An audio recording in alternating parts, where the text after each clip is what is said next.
Hello friends, જય સાંઈનાથ। સ્વાગત છે મારી ચેનલ સાંઈ સગુરીમાં। આજે આપણે બનાવશું પૌવા બટેટા। તો ફ્રેન્ડ્સ, મેં પૌવા લઈ લીધા છે। આ 200 ગ્રામ પૌવા છે। મેં 2 પાણીએ ધોઈ અને ચાયણીમાં નીતારી લીધા છે। અને આ આપણે નીતરી જાય ત્યાં સુધીમાં આપણે આ બધું જે લેવાનું છે તે લઈ લઈએ। તે મેં આમાં ગાજર લીધું છે, લીંબુનો રસ, ટમેટા, મરચું, લીમડો, લીલા ધાણા ભાજી, આદુ।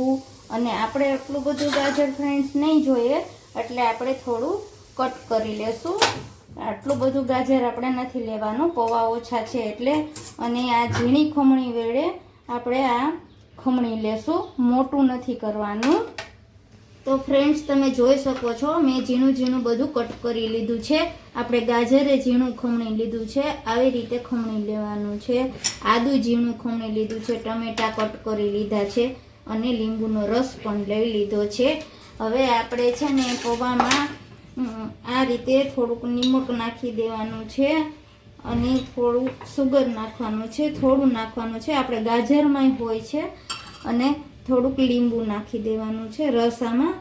અને આ રીતે તમે કરી લેશો ને એટલે આ પૌવા છૂટા થશે અને આમાં બધું સરસ મિક્સ પણ થઈ જશે। એટલે આ રીતે તમે ફ્રેન્ડ્સ પૌવા બનાવશો ને તો તમે ખાતા રહી જશો। આ રીતે તમે જરૂર બનાવજો।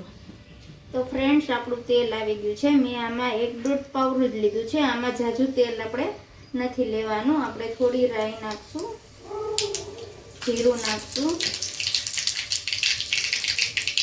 હિંગ નાખશું, તેજ પત્તાના 2 ટુકડા નાખશું, લીમડો નાખશું। હવે આપણે આમાં જ હળદર નાખી દઈશું એટલે આનો કલર જ અલગ આવે અને મસ્ત પાકી પણ જાય। હવે આપણે એમાં ટમેટું નાખી દઈશું, આપણે થોડું સાતળી લઈશું, આદુ નાખી દઈશું અને આપણે થોડું શાકભાજી પૂરતું જ નિમક નાખવાનું છે। આપણે પૌવામાં તો નાખી જ દીધું છે। હવે આપણે થોડું સાતળી લઈશું। હવે ફ્રેન્ડ્સ, તમે જોઈ શકો છો આપણા ટમેટા સતળાઈ ગયા છે અને હવે આપણે તેમાં નાખશું પૌવા નાખી દેશું। પૌવા છૂટાઈ થાય અને પોચા પણ થાય।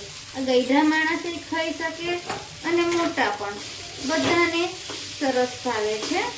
અને આ રીતેથી ચોક્કસ ફ્રેન્ડ તમે જરૂર બનાવજો, તમને બહુ મજા આવશે।